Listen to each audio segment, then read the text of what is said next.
আজি অসম আন্দোলনৰ প্ৰথমগৰাকী শ্বহীদ খৰ্গেশ্বৰ তালুকদাৰৰ উপজা দিন। উপজা দিনটোতেই ভৱানীপুৰত স্থানীয় ৰাইজে গৰজি উঠিল চৰকাৰখনৰ ওপৰত শ্বহীদ খৰ্গেশ্বৰ তালুকদাৰৰ নামত। ভৱানীপুৰৰ পৰা মানাহ সংযোগী এই পথছোৱাই এতিয়া জলকলা খুৱাইছে স্থানীয় ৰাইজক। এয়া হ'ল মানাহ সংযোগী এটি পথ, যিটো পথে জলকলা খুৱাইছে স্থানীয় ৰাইজক আৰু ইয়াৰ পথত সৃষ্ট গাঁতসমূহে প্ৰশ্ন উত্থাপন কৰিছে, এয়া পথ নে পুখুৰী? এই প্ৰশ্ন আগবঢ়াইছে চৰকাৰলৈ। তদুপৰি অসম আন্দোলনৰ প্ৰথমগৰাকী শ্বহীদৰ নামেৰে নামাঙ্কিত পথছোৱাৰ এনে দুৰৱস্থাই দেশ বিদেশতো অসম আন্দোলন সম্পৰ্কে এক ভ্ৰান্ত ধাৰণা কঢ়িয়াই বুলি আশংকা কৰা হৈছে। নিউজ ডেস্ক ৰিপৰ্ট, তেজাছ লাইভ। অসমৰ অস্তিত্ব ৰক্ষাৰ আন্দোলন তথা অসমৰ বিদেশী বহিষ্কাৰ আন্দোলনৰ প্ৰথমগৰাকী শ্বহীদ খৰ্গেশ্বৰ তালুকদাৰ এগৰাকী বীৰ শ্বহীদ। জাতীয় জীৱনক আগুৱাই নিয়াৰ কাৰণে তেওঁ বীৰদৈ ৰূপে সমুখ সমৰত নামি স্বদেশ স্বজাতিৰ বাবে যুদ্ধ কৰি তেওঁ মৃত্যুবৰণ কৰিছিল। আৰু তেওঁ ভৱানীপুৰ সৰুবেটাৰ নিকটৱৰ্তী উজান বৰবৰী গাঁৱৰে সন্তান আছিল, সুসন্তান, অসমৰ সুসন্তান। আৰু তেওঁৰ নামেৰে নামাকৰণ কৰিছে এই ভৱানীপুৰৰ পৰা বিশ্ব ঐতিহ্য ক্ষেত্ৰ মানাহ ৰাষ্ট্ৰীয় উদ্যান আৰু BTAD আৰু সেইফালে ভূটানলৈকে এই গুৰুত্বপূৰ্ণ পথটো নামাকৰণ কৰা হৈছে শ্বহীদ খৰ্গেশ্বৰ তালুকদাৰ পথ বুলি। আৰু সেইটো কৰিছে বিজেপি চৰকাৰৰ দিনত, আজিৰ পৰা প্ৰায় ৩-৪ বছৰমান পূৰ্বে। কিন্তু লক্ষণীয় কথা যে এই জাতীয় বীৰ শ্বহীদগৰাকীৰ নামেৰে নামাকৰণ কৰা এই পথটো এটা আন্তঃৰাষ্ট্ৰীয় পথ। ধন্যবাদ জনাব লাগিব যে এটা আন্তঃৰাষ্ট্ৰীয় পথ, কাৰণ বিশ্ব ঐতিহ্য ক্ষেত্ৰ মানাহ ৰাষ্ট্ৰীয় উদ্যানলৈ যায়, ভূটানক লৈ যায়, BTAD লৈকে যায়, তেনেকুৱা এটা পথ। সেইটো কাৰণে আমি ধন্যবাদ জ্ঞাপন কৰিছোঁ। কিন্তু ইয়াতে দেশী বিদেশী পৰ্যটক America, Australia, great Britain, Switzerland, চীন আদিৰ পৰাও ইয়াত মানুহ আহে, পৰ্যটকবিলাক। গতিকে আৰু বিজ্ঞ লোক আহে, যিবিলাক ৰিচাৰ্চ ফেল' আহে মানাহলৈ। আৰু এই পথছোৱাৰ ইমানেই দুৰৱস্থা হ'ল, আৰু এই দুৰৱস্থাই প্ৰমাণ কৰি দিছে যে বৰ্তমানৰ বিভাগীয় কৰ্তৃপক্ষ বা চৰকাৰখনে শ্বহীদগৰাকীক এনেই লোকক দেখুৱাইহে সন্মান কৰা, দেখুৱাই হৃদয়ংগম কৰি কিন্তু সন্মান নকৰাটোৱে প্ৰমাণিত হৈছে এই খৰ্গেশ্বৰ তালুকদাৰৰ নামাকৰণ কৰা পথটোৰ দুৰৱস্থাৰ প্ৰতি পিঠি দিয়া, দুৰৱস্থা নিয়ন্ত্ৰণ কৰি ইয়াক সুচল ব্যৱস্থা দীৰ্ঘদিন ধৰি নকৰাটো।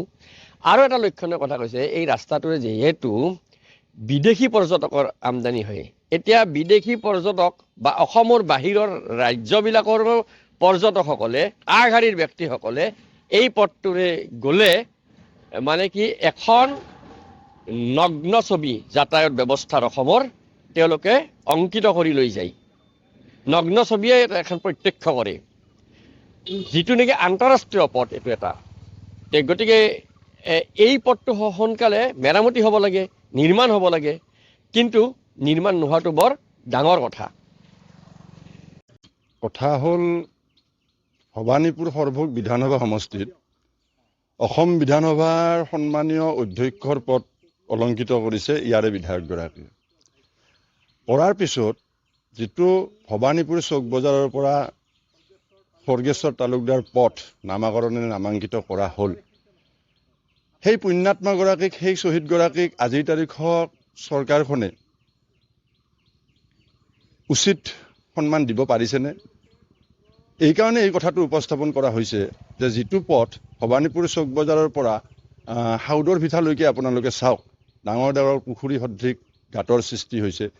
এইফালে চাওক, ইয়াত ছাত্ৰ ছাত্ৰী অহা যোৱা কৰাৰ সময়ত এজাক বৰষুণতে যেনেকুৱা এটা পৰিৱেশৰ সৃষ্টি হয়, এইটো বিভাগীয় কৰ্তৃপক্ষই আজিলৈকে গুৰুত্ব আৰোপ কৰা আমাৰ দেখাত পৰিলক্ষিত হোৱা নাই। আৰু এটা কথাই ক'ম যে ভৱানীপুৰ সৰভোগ বিধানসভা সমষ্টিত যে বিধায়ক এগৰাকী আছে বা জনপ্ৰতিনিধি আছে, এতিয়া মানে হাস্যৰসিক হৈ পৰিছে। তেখেতৰ দৃষ্টিত পৰা নাই নেকি? আৰু বাকী প্ৰতিনিধিবিলাকৰ বা বিভাগীয় কৰ্তৃপক্ষৰ দৃষ্টিত পৰা নাই নেকি?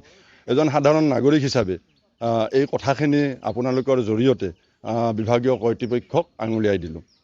এই ৰাস্তাটো য'ত আমি থিয় হৈ আমি কথা পাতি আছোঁ, গতিকে এই ৰাস্তাটো আপোনালোকে নিশ্চয় দেখা পাইছে, হয়তো ডিপাৰ্টমেণ্টে অৱগত নিশ্চয় দেখা পাইছে। গতিকে অতি কম সময়ৰ ভিতৰত ৰাস্তাটো ভাল হ'ব লাগে, কাৰণ ৰাস্তাটো ভাল হ'লে সকলোৰে ভাল।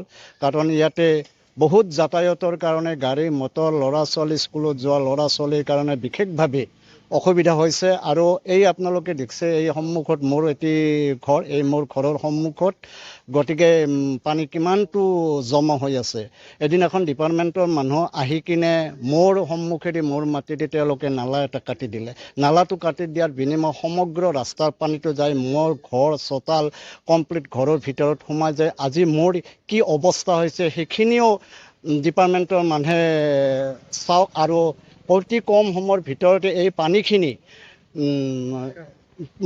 সংস্কাৰ কৰি ৰাস্তাৰ কিনাৰেদি সন্মুখত আপোনাৰ কালভাৰ এটা আছে 20 ফুট ডিষ্টেঞ্চনত এটা কালভাৰ আছে গতিকে কালভাৰত ফেলাই দিয়াৰ ব্যৱস্থা তেওঁলোকে অতি কম সময়ৰ ভিতৰত ফেলব লাগে নহ'লে আমি ইয়াৰ পিছত আমি বেলেগ ব্যৱস্থা আমি গ্ৰহণ কৰিম মোৰ হিচাপত মোৰ দৃষ্টিত শ্বহীদক অসন্মান জনোৱাহে হৈছে কোনো সন্মান জনোৱা যদি শ্বহীদৰ প্ৰতি সন্মান জনোৱা হলা হয় শ্বহীদৰ ৰাস্তা বুলি তেওঁলোকে ঘোষণা কৰিলে হয় গতিকে আজি এই অৱস্থা ৰাস্তাটো নহ'লহেঁতেন গতিকে মোৰ দৃষ্টিত শ্বহীদক অপমানা কৰা হৈছে